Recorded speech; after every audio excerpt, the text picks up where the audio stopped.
My stepmother introduced her fake son as the heir. While I was still standing on the stage, everyone in the Cross Foundation ballroom expected me to break. Right there, they expected shouting, begging. Maybe one ugly grab for the microphone. I did none of that. Vivian Cross stood beneath the gold Cross family crest, in a pearl white gown, one hand resting on my sleeve for the cameras, her fingers pressed. It's hard enough to warn me not to move. Tonight, she said into the microphone, soft and sad. With the cameras, we restore dignity to this family. Donors leaned forward, reporters lifted phones. Board members turned toward the stage. My old classmates smiled into their champagne glasses. Staff members stayed frozen beside the service doors. Trays in their hands, Vivian looked at me, with warm eyes and a cold grip. Rowan has suffered since Conrad's passing, she said. Pain can make a young man cling to what is never truly meant for him. She opened her arm toward Julian Arden. Julian walked onto the stage with rehearsed steps. Dark hair, white dinner jacket, perfect smile. He looked noble, humble, and completely free. Of unpaid invoices, Vivian took the cross crest. From a velvet box, it was the same pin. My father wore it every foundation announcement. He held it up for the cameras, then fastened to Julian's chest. Not mine, his, while I stood 3 steps away. Under the same crest, the ballroom applauded. Relatives avoided my eyes. Reporters recorded every second. Julian touched the pin and bowed his head. It will honor the cross name, he said. Of course he would, it had just been handed to him without a scratch. Vivian turned back to me. Rowan, I hope one day you can welcome your brother with grace. Brother, I almost laughed, not because it was funny, because my family had found a way to insult me. Genealogy fraud in a charity gala. At the same time, that took effort. Microphone waited between us. Vivian expected me to grab it and prove every ugly thing she had implied. Julian expected jealousy. The crowd expected a meltdown. He could pretend to regret later. I stepped closer. Reporter lifted his phone higher. Vivian's hand tightened around the velvet box. Julian's smile stayed in place, but his eyes flicked. To her, congratulations, I said. Before you accept, I have one question. Applause faded. Julian gave a generous little nod. Of course, Rowan. I looked at the crest pin on his chest. Are you ready to accept every responsibility attached to the heir seat tonight? Microphone caught the whole sentence. Few guests laughed softly. My uncle shook his head. One board member frowned. Vivian recovered first. Please do not make this painful. Julian has shown more dignity in 1 month.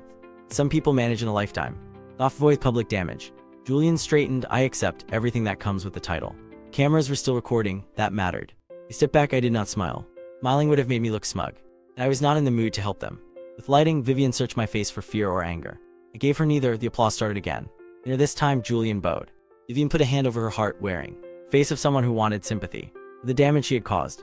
I walked off the stage instead of joining. A family photo. At the bottom of the steps, Nora Vale waited, near the staff curtain with a plain gray folder. Against her chest, Nora was the foundation accountant. He wore a black staff blazer, simple shoes, and the expression of someone who had already counted disaster twice. She did not congratulate me. Nora had too much taste for that. Rowan, she said quietly, if this is about emotional wellness, I'm busy. Being publicly replaced, it is worse. He slid the folder into my hand. Inside were payment notices, donor letters, payroll flags, and a copy of the heir acceptance record Vivian had planned for later that night. Nora tapped one page. If he signs as heir tonight, she said, the whole mess follows him. On stage, Julian smiled under my father's crest. Poor guy, he thought Vivian had given him my seat.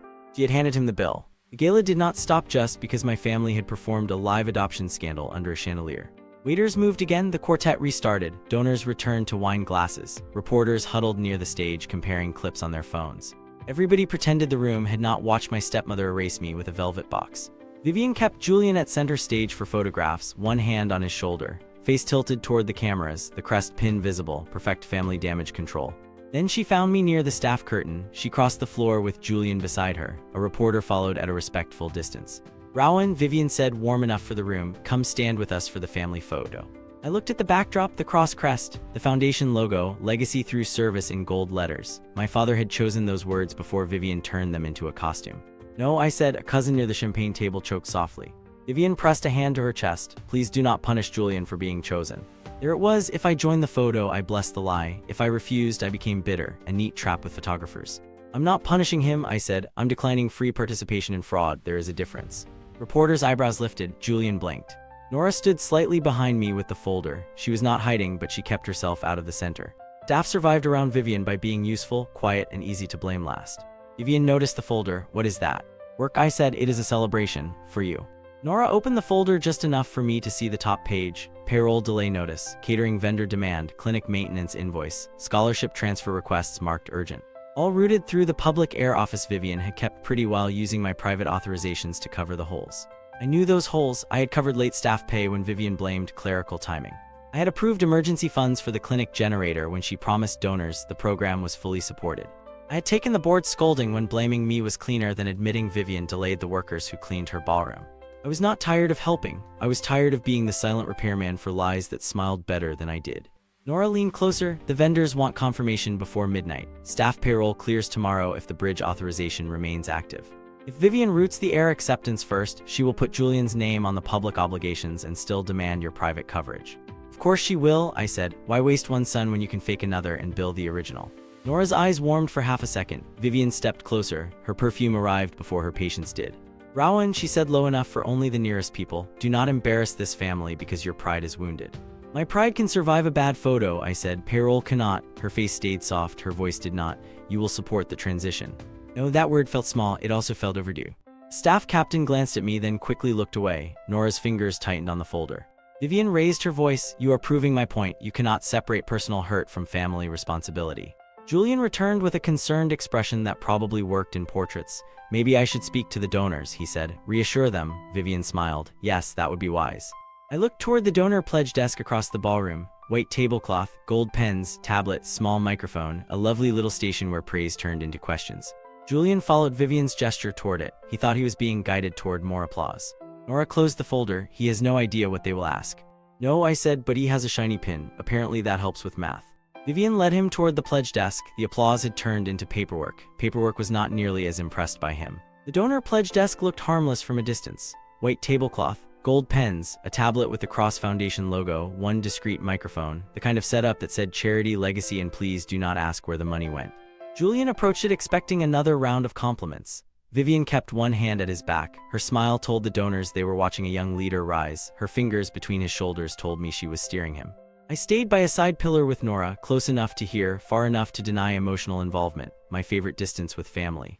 Senior donor named Mr. Halden stepped up first. Silver hair, sharp eyes, rich enough that everyone called his bluntness refreshing. Congratulations, young man, Halden said. Your mother promised the East Side Youth Clinic would receive full winter operating support under the Heir office. Will you reaffirm that tonight? Julian smiled. Of course, the Cross family always honors its commitments. Nice, empty safe. Then Lena, a staff coordinator, stepped beside the table with a clipboard pressed to her chest. She was not supposed to speak before donors, and everybody knew it. Sir, she said, with the Heir transition confirmed, which overdue payment should be prioritized first? Clinic maintenance, scholarship transfers, or the delayed staff relief fund? The ballroom softened into whispers. Julian looked at the clipboard, then at Vivian. That was the mistake. Ignorance can be fixed. Looking at Vivian before answering told the room where his confidence lived. Vivian laughed gently. Lena dear, this is hardly the time for clerical pressure. Lena lowered her eyes. The vendors requested confirmation before midnight. Mr. Halden stopped smiling. Julian reached for the microphone. Naturally, all departments will receive proper attention. Which department first? Lena asked. His fingers tightened around the microphone stem. I could see the moment he realized the pin did not come with a script for this part. Vivian turned to me across the desk. Rowan, if you have instructed staff to disrupt Julian's first public moment, please stop. Every head turned. That was Vivian's favorite move. When reality appeared, she gave it my name. I lifted both hands. I did not instruct anyone to ask the new heir what he accepted. I assumed the title came with reading comprehension. One waiter turned his face toward the wall. Nora's mouth stayed flat, but I heard the smallest breath of laughter. Julian flushed. I understand this is difficult for you, but I am not afraid of responsibility. Good, I said, then pick one. The donor desk went quiet. Alden looked at Lena's clipboard. Is there an unpaid staff relief fund? Vivian's eyes sharpened. It is a timing issue. Rowan has always exaggerated minor delays when he wishes to seem useful. That hit my jaw before I could stop it. Useful.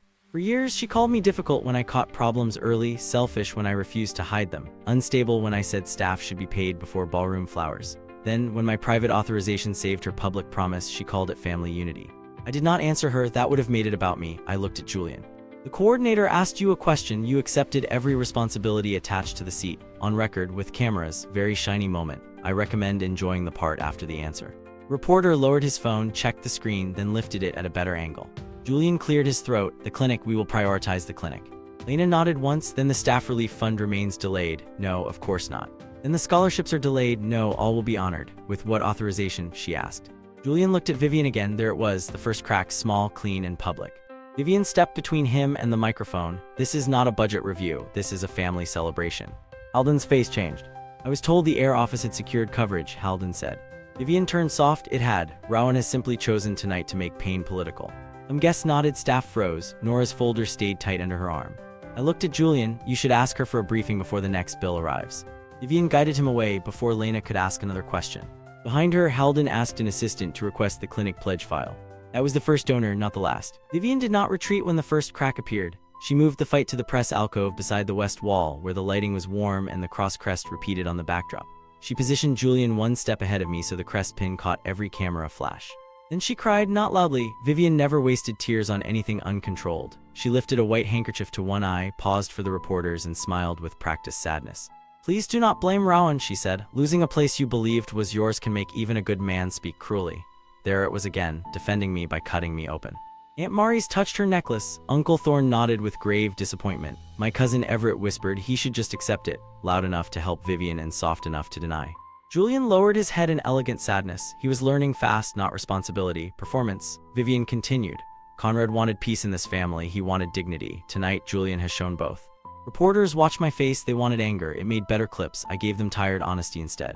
Conrad also wanted staff paid on time, I said, but I understand that part is less decorative. The staff member near the hallway coughed into his fist. Nora kept her eyes on Vivian. Vivian's tears paused too quickly. Always money with you, she said softly. Always documents, always suspicion. Family is not a ledger, Rowan. No, I said, but unpaid workers are. The small crowd shifted. Julian stepped in wearing a new concerned expression. Rowan, I do not want to replace you emotionally. I only want to carry what I was born to carry. That was bold, considering he was born nowhere near a cross-birth certificate. Born to carry, I asked. Vivian's eyes warned him, but Julian had tasted applause and wanted more. Yes, he said, the family needs someone who can unite people, not divide them. Some guests murmured approval. I nodded. Then unite the vendors with their payments. Start there. His smile tightened. Vivian turned to the relatives. Do you see? Even now he mocks the son trying to heal this house. Everett stepped forward. Rowan, for your father's legacy, stand with them. Shake Julian's hand. Show the press we are still a family. For my father's legacy, I looked at the photo mark taped to the carpet. Vivian wanted me beside Julian, hand on his shoulder, blessing the lie by sunrise. No, I said. Everett stared. No. No, I will not bless Julian's lie for the cameras. I will not clap for my own replacement, and I will not call it healing because Vivian says it softly. The room went quiet enough to hear the music behind us. For 1 second, Vivian's face showed something real, not grief, irritation. Then she smiled again. Very well, if Rowan doubts Julian's devotion, then we remove all doubt. Nora's head lifted. Vivian faced the reporters. Julian will sign the Heir acceptance record tonight in front of donors, staff, and family. Let no one say he feared responsibility. Julian's eyes widened only a little, but I saw it. He had expected interviews and applause, not paperwork with witnesses. Vivian squeezed his arm. Won't you, dear? The cameras were on him. Julian smiled 1 second late. Of course, I am ready. Vivian looked at me with quiet victory in her eyes. That was her problem. She thought the signature proved Julian was brave. I knew it proved he was attached. The Heir acceptance table had been arranged for a ceremony that made a bad decision look official. White cloth, gold-edged documents, 2 fountain pens, a microphone, the cross crest behind it. A carved chair from my father's office sat at the center. The chair was heavy, ugly, and uncomfortable. My father used to say it kept heirs honest. Julian sat in it and looked delighted. The crest pin shone on his chest. Camera flashes popped. Vivian stood behind him with both hands folded, proud mother in full public mode. I stayed near the first row beside Nora. Staff gathered at the side wall. Donors stood in loose groups. Reporters formed a half circle with phones raised. Vivian gave the room her soft stage voice. Tonight, Julian accepts not only honor but service. Julian leaned toward the microphone. I will protect every person under the cross name. The line landed well. Several guests applauded. Nora's eyes moved to me. I muttered, that sounded expensive. She looked down fast, but her shoulders shifted once. Vivian placed the top document before Julian. As public heir representative, do you affirm the commitments entrusted to this seat? I do, he said. A board secretary, Mrs. Pell, reached for the microphone. She had worked for my father for 19 years. Vivian tolerated her because firing her would have raised questions. For the record, Mrs. Pell said, a staff clarification has been requested before signature. Vivian's head turned slowly. Mrs. Pell adjusted her glasses. Ms. Vale has submitted a priority list concerning delayed payments and beneficiary obligations associated with the Heir office. Nora stepped forward. Every staff member near the wall seemed to straighten. Vivian smiled thinly. Nora, this is a ceremonial acknowledgement. Nora looked at the document, then at Julian. The document says public heir representative. It lists responsibility for outstanding obligations attached to the office. Julian's hand hovered over the pen. Nora asked, which delayed workers should be paid first if available funds are insufficient tonight? Staff scheduled payroll, clinic maintenance crew, or scholarship processing clerks. The silence after that did more work than any speech. Julian blinked. Surely all staff are valued equally. That is not an instruction, Nora said. Vivian stepped forward. It is disrespectful to ambush the new heir with administrative minutiae. Payroll is not minutiae, Nora said. A few donors turned toward each other. One reporter whispered, get that. Julian tried again. We will start with the main finance department. Nora paused. There is no main finance department under that name. The words landed flat and clean. Julian's fingers closed around the pen. His smile became smaller. I knew the real answer. Staff payroll first. Clinic emergency partial release second. Scholarship transfers with notice before midnight. I knew because I had been doing the work Vivian called instability. But Julian had accepted the chair, so I kept my mouth shut. Vivian pointed one gentle hand toward me. This is Rowan's doing. He's using staff loyalty to make Julian look unprepared. I raised an eyebrow. He is unprepared, I am just nearby. Somebody in the back made a small sound, not quite laughter, enough to annoy Vivian. Julian turned to me. You want me to fail? No, I want you to understand what you accepted. Failing is the optional part you keep choosing. Mr. Halden near the aisle said, Mrs. Cross, why was the Heir office presented as ready if these obligations are unresolved? Vivian smiled at him. Because they are manageable when people act in good faith. Julian looked at the document. May I review the details before signing? Vivian's hand landed on his shoulder. The pressure was visible. Of course, she said warmly, but the family needs certainty tonight. Julian swallowed. The cameras stayed on him. He picked up the pen, his hand shook once barely. He signed. Mrs. Pell stamped the document and slid a copy into a tray marked Heir acceptance record. The stamp sounded small. Vivian began clapping first. Relatives joined. Donors hesitated, then followed because nobody wanted to admit they had noticed the wrong thing. But they had noticed. Old classmates stopped smirking. Staff whispered. Reporters checked their footage. At the start of the night, Julian used the chair as proof of status. Now it looked heavier. After Julian signed, Vivian tried to move everyone back toward champagne, but the donor reception had changed. People moved in clusters now. Donors asked assistants for files. Reporters compared names. Staff spoke in low voices near the service hallway.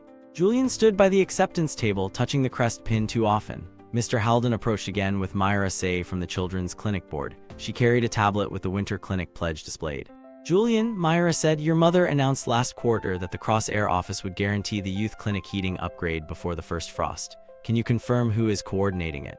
Julian brightened with relief. A clinic sounded easier than payroll. The Cross family remains deeply committed to youth wellness, he said. Myra waited. And community futures, he added, still waiting. And dignity, he finished. 3 brochure words, no answer. Myra looked at Vivian. Vivian slid in smoothly. The clinic is dear to us. Rowan has always been emotional about that program. I folded my arms. Children needing heat will do that to a person. A few donors looked at me now, not with pity, with interest. Lena stepped from the hallway with Tomas, the kitchen supervisor, behind her. He still wore his apron and looked ready to hide under the dessert table. Mrs. Cross, Lena said, the vendor calls are continuing. They are asking whether the previous bridge authorization still applies. Vivian's smile stayed fixed. We are handling it. Tomas looked at me before he could stop himself. One small glance, but the room caught it. Then another staff member looked at me, then Mrs. Pell, then Nora, not dramatically. They were checking the person who had actually answered before. Julian saw it, his face changed. That more than the documents hurt his pride. He stepped forward. You can speak to me, I am the heir now. Tomas swallowed. Yes, sir. Then ask me. Tomas looked down at his hands. Should we tell the cleaning crew their overdue pay is covered tomorrow? Julian opened his mouth. Vivian interrupted. That is internal. A donor near the table said, not if the Heir office was named in the pledge packet.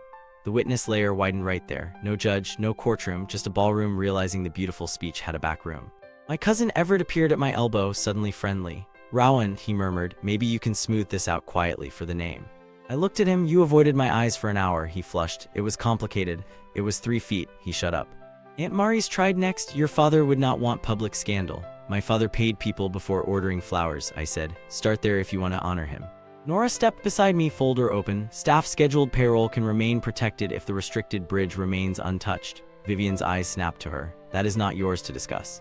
It concerns staff wages, Nora said. It concerns family trust, Vivian replied. No, I said. It concerns people who work tonight and expect to be paid for it. The staff at the wall grew very still. I turned to Nora. Keep the payroll safeguard in place. Do not release anything to cover Vivian's photo expenses. Vendors with contracts get noticed by midnight. Clinic maintenance gets partial emergency release if it does not touch wages. Nora nodded. Julian stared. You cannot give instructions. I signed as heir. That is true, I said. You signed for public responsibility. His eyes narrowed. And you, I looked at the crest pin on his chest. I have other keys. Vivian moved fast. Rowan loves vague threats. It makes him feel important.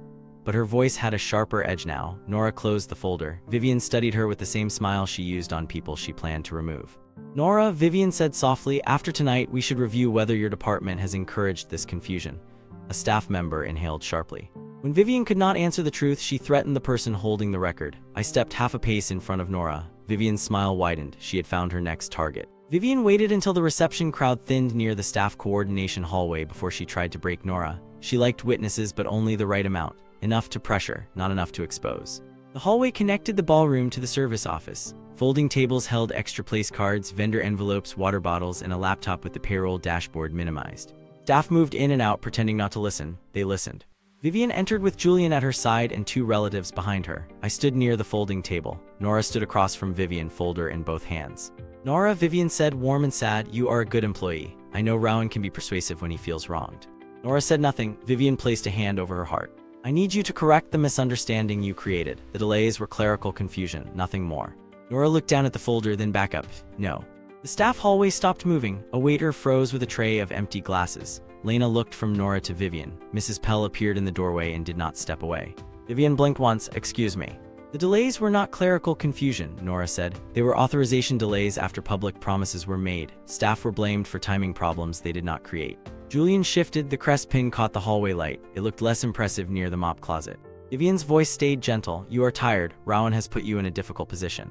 No, Nora said. Rowan covered gaps that should not have existed. He defended clerks who were blamed. He protected wages more than once without asking staff to praise him. My throat tightened before I could make a joke. Vivian saw the staff watching Nora. She saw people who had been quiet for years hearing someone say the thing out loud. Nora, Vivian said, be very careful. Family trust is not something staff should challenge. Nora opened the folder and removed a single page. I am not challenging family trust. I am refusing to alter records. The page was just a payment timeline with dates, names, and authorization marks. In that hallway, it had more weight than Vivian's speech. Julian stepped forward. You are showing him confidential materials. Nora looked at him. Mr. Cross already had authority to review staff protection schedules. Julian's jaw tightened at Mr. Cross. He did not like my name attached to authority while he wore the pin. Vivian noticed and used it. Julian, you see how they cling to him. Rowan has always been good at making vulnerable people feel they owe him. Nora's face paled, but she did not step back. I stepped in front of her. Careful, Vivian, I said. You are about to accuse your own staff of being too weak to tell the truth. Vivian gave me the wounded look. I am protecting them from you by threatening their jobs in a hallway. A service worker lowered his tray onto the table. The small metal sound made everyone look. He looked terrified, then angry, then down at the floor. Julian turned to the staff. No one is threatened. We simply need loyalty. Loyalty to wages or loyalty to speeches? I asked. His face reddened. Nora placed the timeline on the folding table. Staff safeguards should remain in place, she said to me. If you want them preserved, I can keep payroll protections separate from the Heir office dispute. That was the real test. Vivian expected me to use Nora as a shield, wave the folder around, and risk dragging private staff records through public mud. I wanted to. Instead, I looked at Lena, Tomas, Mrs. Pell, and the workers in the hallway. No staff record gets dragged into this fight tonight, I said. Payroll stays protected. Vendor contracts get handled by priority. Nora does not take blame for Vivian's choices. Nora's shoulders lowered by 1 inch. Vivian saw it and hated it. You speak as if you still belong here, she said. I do not need to belong to protect people you keep treating as if they do not matter. The hallway reacted first. Staff members looked at one another. One nodded, small but visible. Julian stared at me, then at Nora. His jealousy was written all over his face. He hated that a quiet accountant trusted me more than the room trusted him. Vivian's mask did not break, but it slipped. Her voice lowered. Nora, after the gala, your access will be reviewed. I looked at Vivian. Try it on record. Vivian smiled. Perhaps I will. That was when I knew the next attack would not be about money. It would be about making me look dangerous for protecting anyone at all. Vivian's counterattack arrived 12 minutes later on a screen in the ballroom. She did not call it an attack. She called it transparency. The staff hallway emptied back into the main reception. Vivian guided everyone toward the presentation screen beside the donor stage. Julian stood beside her, crest pinned, straightened, face tense. Nora stood near the front with me, pale but steady. Reporters lifted cameras again. Vivian held a tablet in both hands. I did not want to do this publicly, she said, which meant she absolutely wanted to do it publicly. But I will not allow staff to be frightened, manipulated, or used in Rowan's private war against this family. The crowd turned toward me. That old shape returned. The unwanted son, the unstable one, the bitter man who could not accept being replaced. Vivian tapped the tablet. The screen showed security footage from the staff hallway. No sound, edited clips. Me standing near Nora's folder, Nora moving beside me, my hand touching the folder when she passed it earlier. Later, me stepping in front of her while Vivian spoke. Cut, no context. Just enough to read as pressure if you already wanted to believe I was cruel. Vivian's voice shook perfectly. This is what I feared. Rowan has been using his father's old papers and private influence to pressure employees into sabotaging Julian's rightful acceptance. Nora's eyes narrowed. Julian stepped forward and added his part 2 eagerly. He fabricated foundation concerns to embarrass me. He stole materials from staff and used them to create panic. That was a mistake, not because it was false. Falsehood had never slowed this family much. It was a mistake because he put his name on the accusation. I looked at him. Stole, he lifted his chin. Yes. Fabricated, yes. The microphone caught both answers. Good. Vivian continued before he noticed. Nora, dear, if Rowan pressured you, say so now. If you admit he used you, the board can treat you as a frightened employee instead of an accomplice. Nora's face went still. One word changed the air. Accomplice. Staff heard it, donors heard it. Nora heard her job, her reputation, and her name being dragged toward the trap Vivian had built. Everyone heard the offer, everyone heard the threat inside it, but doubt still moved through the room. I saw it in phones turning toward me, relatives leaning back, donors waiting, staff looking scared instead of angry. Vivian had chosen the accusation well. It matched the role she had built for me all night. Bitter, unstable, controlling, using staff because I lost the shiny chair. For one hard second, I wanted to open every file and wreck her public image. But the records included staff names, payroll notes, and private hardship requests. Vivian knew that. If I exposed everything too quickly, she would claim I dragged workers into public shame. Nora whispered Rowan, her hand on the folder was white at the knuckles. I looked at the screen, then at Vivian, then at Julian. You edited out the audio, I said. Vivian's eyes filled with tears, because the visual is painful enough, convenient. Julian pointed at me, if you have nothing to hide, prove it. I almost smiled. No, I said. The room stirred. Vivian's face brightened with victory. I continued, I will not dump unredacted staff records into a ballroom because you staged a clip show. I will not let you turn worker hardship notes into gossip. Nora's eyes flicked to me. The staff by the service door listened harder. So here's what we do, emergency donor board review, right now on record. Vivian presents her accusation. Julian signs it as heir if he believes it. Nora's records are reviewed under staff privacy. And since Julian accepted every responsibility attached to the seat, the review includes those obligations too. Vivian's smile faltered only for a moment, but several people saw it. Mr. Halden stepped forward. That is reasonable, Myra Say nodded. If there are staff payment questions, I want them reviewed. A board member said, and the edited footage should be preserved, including the original audio. That was the first time Vivian's fingers tightened around the tablet. Vivian recovered. Of course, transparency is all I have ever wanted. Julian leaned toward her. Is that safe? He thought only she heard. The nearest reporter kept recording. Vivian placed a hand on his arm. Sign the statement. Show them you are not afraid. Julian looked at the crowd, then at the crest pin. He nodded. I felt the cost of the choice. For now, the room still doubted me.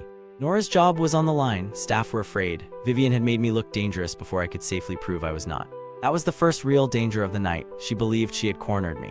The emergency review chamber was not a real chamber. It was a side conference room with too many leather chairs, a long glass table, 2 wall screens, and a portrait of my father staring down from the far wall. Vivian treated it as a courtroom anyway. Board members filled the seats. Major donors stood along the wall. Reporters waited outside the open double doors. Staff gathered near the hallway, close enough to hear, far enough to be blamed last. Nora sat at a side table with Mrs. Pell. Her folder lay in front of her. Vivian had temporarily removed her from direct staff records pending review. For everyone's comfort, Vivian said. Nora's face did not move, but her back stayed straight and angry. Julian sat at the head of the table because Vivian insisted the new heir should show courage. The crest pin sat bright on his chest.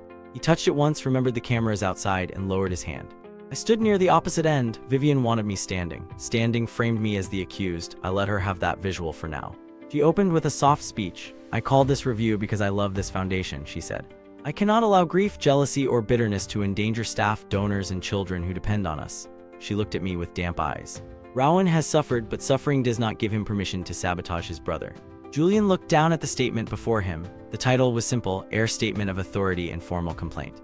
It stated that Julian, acting as accepted public heir representative, supported an investigation into my alleged sabotage of foundation operations and staff influence. It also affirmed his authority over heir office obligations. Who claims Samank accused me on the seat. Vivian had pushed him there because she needed him brave enough to be useful and ignorant enough to be safe. Julian signed. His signature looked elegant. That probably comforted him for about 3 seconds. Mrs. Pell stamped the statement and handed copies to the board chair, Mr. Axton. Axton was a dry man with careful glasses and a voice that made every sentence sound pre-approved. Mr. Cross, he said, do you object to stepping back from direct floor influence during this review? Vivian's relatives leaned forward. They wanted me to refuse. They wanted unstable Rowan back in the room. I looked at Nora. She did not ask me to save her with a speech. She trusted me to choose the safer route. I will step back temporarily, I said, if the review includes the full responsibilities Julian accepted tonight. Vivian's eyes narrowed. Axton paused. The full responsibilities. Yes, if Vivian's accusation is that I fabricated obligations to sabotage him, then the board should review whether those obligations exist. If they exist, the public heir representative needs to answer for them. Myra Say spoke from the wall. I support that. Mr. Halden nodded. So do I. Vivian looked between them. We are here to address misconduct. We are, I said, including the kind with invoices. Few donors shifted. One staff member outside the door covered his mouth. Julian whispered, Mother. Vivian laid her hand on his shoulder. Answer confidently, dear. Axton adjusted his glasses. Very well, first question for the public heir representative. Julian straightened. Axton lifted the first page from Nora's folder, now copied and redacted by Mrs. Pell. The Heir office is listed as public sponsor for 3 active obligations: the Youth Clinic heating upgrade, staff relief payroll stabilization, and the North Ward scholarship transfer. Mr. Arden, please identify the current priority order and funding source attached to your accepted seat. The room became very still. Julian stared at the page for 1 second too long. Vivian's hand tightened on his shoulder. I said nothing. That was difficult. I had several comments and most of them were rude. Julian cleared his throat. The foundation values all 3 programs. Axton waited. The question asked priority order and funding source. Julian looked at Vivian. Axton saw it. So did Heldon. So did Myra. So did Nora. Vivian leaned toward the microphone. Julian is new to the administrative wording. Axton looked at her. He signed as Heir representative 10 minutes ago. Yes, Vivian said, smiling, as a symbol of unity. Symbol. Julian's face changed before Vivian realized what she had said. He had signed responsibility. She had called him decoration. Axton turned the next page. Then let us clarify what the symbol accepted. And the review began reading the obligations one by one. The first obligation was staff payroll, not legacy, not dignity, not a crest pin. Actual wages for actual people who had been carrying trays, cleaning restrooms, maintaining clinics, processing forms, answering phones, and smiling at donors who did not know their names. Mrs. Pell read the summary in a flat voice. Staff relief stabilization was delayed twice in the previous quarter. Interim coverage was supplied through protected authorization outside the public Heir office. Public communications listed the Heir office as fully committed. Axton looked at Julian. Were you briefed on these delays before accepting the Heir role? Julian's mouth opened. Vivian answered. He was briefed on the spirit of the role. That is not my question, Axton said. The room reacted to that. A few heads turned. A few donors looked at Vivian instead of me. Julian swallowed. I was told the acceptance was ceremonial. There it was, small voice, big damage. Vivian's hand left his shoulder. A reporter outside the door whispered into a phone. Myra Say stepped closer to the table. Ceremonial to donors, the clinic pledge packet described Heir office accountability. Julian looked at the page again. I was not told that. Nora sat straighter at the side table. Axton turned to her. Ms. Vale, your timeline. Vivian immediately lifted a hand. She is under review. Mrs. Pell slid a redacted copy forward. The timeline has been verified against payment logs. Nora stood. She did not make a speech. She placed 3 pages in front of Axton and spoke with the calm of someone who had wanted records to matter for a long time. January 8th, staff payroll gap flagged. January 9th, Rowan Cross authorized temporary coverage after the Heir office delayed release. March 5th, clinic maintenance emergency flagged. March 6th, Rowan Cross approved partial bridge to prevent closure. April 12th, clerks were blamed for scholarship delay after a donor promise was made without funding confirmation. Each date landed harder because Nora did not decorate it. Vivian tried to interrupt. Rowan has always inserted himself. Axton raised a hand. Let her finish. That was the first time someone stopped Vivian in public. The staff outside noticed. Lena's shoulders lifted. Tomas looked straight at Nora instead of the floor. Nora continued. In each instance, staff were instructed not to discuss the delay publicly. In each instance, Rowan Cross's intervention prevented staff or beneficiaries from taking immediate harm. Julian stared at me, not with hatred now, with confusion. He had believed I was angry because he took something valuable. He was starting to realize I was angry because he helped Vivian bury people under something heavy. Vivian reached for tears again. Do you hear yourselves? She asked. You are praising him for buying loyalty. He used money and old access to make staff dependent on him, then turned them against the grieving mother who tried to keep this family whole. Before that line would have softened the room. This time, nobody moved toward her. Heldon looked at the documents. Myra's face went cold. Axton removed his glasses. Reporters kept recording. Staff stood straighter. Vivian's tears sat on her lashes and did not spread. People were watching the timing now. That was the problem with fake emotion. Once the room learned to look for the switch, the performance stopped working.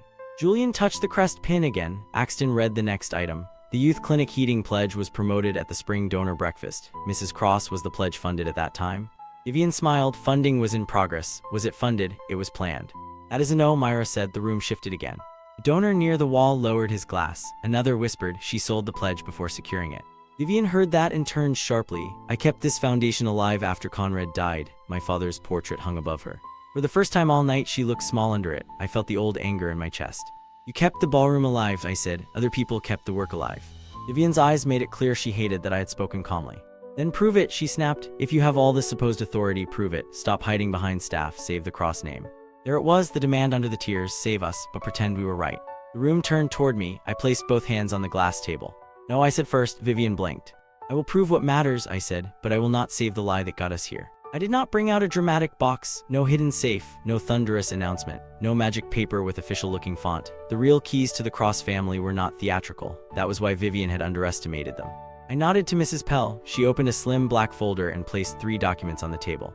Nora added a redacted staff protection summary. Axton leaned forward, donors moved closer. Reporters stayed in the doorway with cameras lifted. Vivian stared at the folder with open disgust. I spoke clearly because families like mine use complicated truth to hide the worst parts. My father did not leave real family control in the public air seat, I said. He separated it before he died. Vivian's face went still. Crest, the chair, the gala speech, the public air office, I said, pointing once toward Julian's pin. Those are visible, useful for donors, useful when Vivian wants applause. I tapped the black folder. The Protected Family Control and Foundation Authority sit here with me. A murmur moved through the room. Vivian laughed softly, but it came out wrong. That is absurd. Mrs. Pell slid the first document to Axton. Rowan Cross executed the protected control structure 2 years before his death. Rowan Cross is the designated authority for protected assets and staff safeguards. Axton read fast, his expression changed slowly. Halden took a copy. Myra looked over his shoulder. Relatives near the wall stopped trying to catch my eye and started avoiding Vivian's. Julian pushed back from the table. You told me he had no control. Vivian turned to him. I told you what was necessary. Necessary for what? For this family. For me to sign. The room heard the fear in his voice. I looked at Julian. You have 2 choices. Admit tonight's heir reveal was false and that you were never the true son Vivian claimed, or stand by the title you accepted and answer for the obligations attached to it. Julian's face lost color. Vivian moved between us. How dare you corner him? I asked him a question before he accepted, I said. He answered into a microphone. A reporter outside repeated the line. Good, that would travel. Julian stood too quickly, his chair scraped the floor. You said it was safe, he said to Vivian. You said Rowan was just bitter, you said the paperwork was handled. Vivian's mouth tightened. Lower your voice. No, that surprised everyone, including Julian. He touched the crest pin with trembling fingers. You told me I would be protected. I gave you a family, Vivian said. You gave me liability. The word was ugly and accurate. Vivian turned to the donors. My only crime was trying to protect Conrad's legacy from a son who never forgave me for loving him differently. There it was, the final version of the lie. Before I could answer, Nora stood. Mrs. Cross, Nora said, voice calm. Workers were told to wait while the ballroom was funded. Clerks were blamed for approvals they did not control. Staff were warned not to speak. That is not love, that is not family, that is management hiding behind grief. The room went quiet. That one sentence gave the room permission to stop pretending Vivian's warmth was harmless. Axton placed the documents flat on the table. Based on these records, he said, the protected authority remains with Rowan Cross. Julian Arden's acceptance does not transfer control. It does create public accountability for claims made tonight. I stepped forward. Here is what changes now. Staff payroll remains protected. Clean donor obligations get honored in priority order, starting with wages and the clinic. False pledges made without funding confirmation are separated and reviewed. Vivian loses access to protected authorizations. Julian loses heir office access until the board resolves his false acceptance and statement. Nora's access is restored. Staff names stay out of the press. Axton looked at the board members. One by one, they nodded. Mrs. Pell typed on the conference laptop. The side screen changed to a simple line of text. Vivian Cross, protected authorization suspended. Vivian's phone buzzed in her hand. She looked down, and for the first time all night she forgot to arrange her face for the cameras. Then she slammed her hand on the table. Finally, a real reaction. You cannot remove me from my own family, she said. I am not removing you from family, I said. I am removing you from the accounts you used to make family expensive for everyone else. Julian stepped away from Vivian. For the first time all night, the mother, widow, and wounded saint masks were gone. Her face showed one clear thought. The room no longer belonged to her. She reached for emotion again. Rowan, she whispered. Come home, please, save the cross name. Reporters leaned closer. Vivian looked toward the stage beyond the open doors. Come stand with me, she said. Let us show them we are family. The final photo, the final script, the final attempt to use my hands to clean her mess. I looked past her at the stage where she had pinned my father's crest on Julian. All right, I said. Vivian's eyes brightened, but not for your photo. I picked up the black folder. If you want the stage, we will use it properly. The ballroom stage looked different the second time. The cross crest still hung above it. The same donors, relatives, board members, reporters, staff, and old classmates gathered beneath it. But the room no longer watched me for a meltdown. They watched Vivian for the next lie. She stood near the microphone in her pearl-white gown, hands folded tight enough to whiten her knuckles. Julian stood behind her with the crest pin still on his chest. I walked onto the stage with the black folder in one hand. Nora followed to the side stairs with Mrs. Pell and the staff records. Vivian reached for the microphone first. Tonight has been painful, she said, but families survive pain when they choose forgiveness. She turned to me with shining eyes. Rowan, my son, come home, help me save your father's name. I stepped to the microphone. No, I said, the word carried cleanly through the speakers. Vivian's smile held for 1 second too long. I will protect the workers this foundation used and ignored, I said. I will honor clean promises to clinics, students, and donors. I will protect my father's real legacy. Then I looked straight at her. But I will not rescue your lie. I will not pretend Julian is my brother. I will not smile for a family photo that turns tonight into a misunderstanding. And I will not come home just because you finally found a bill you cannot hand to me quietly. Vivian stepped closer. Please, say I was grieving, say I was misled, say anything that lets this family breathe. There it was, not an apology, a request for a better headline. You do not want a son, I said, you want a signature. The room went still. Aunt Mari's lowered the hand she had been reaching toward Vivian. Everett stepped back until he was no longer beside her. Vivian saw the empty space forming around her. That hurt her more than the documents. Julian moved next. Slowly, with every camera on him, he unpinned the cross crest from his jacket. His fingers shook. The pin caught on the fabric once before he pulled it free.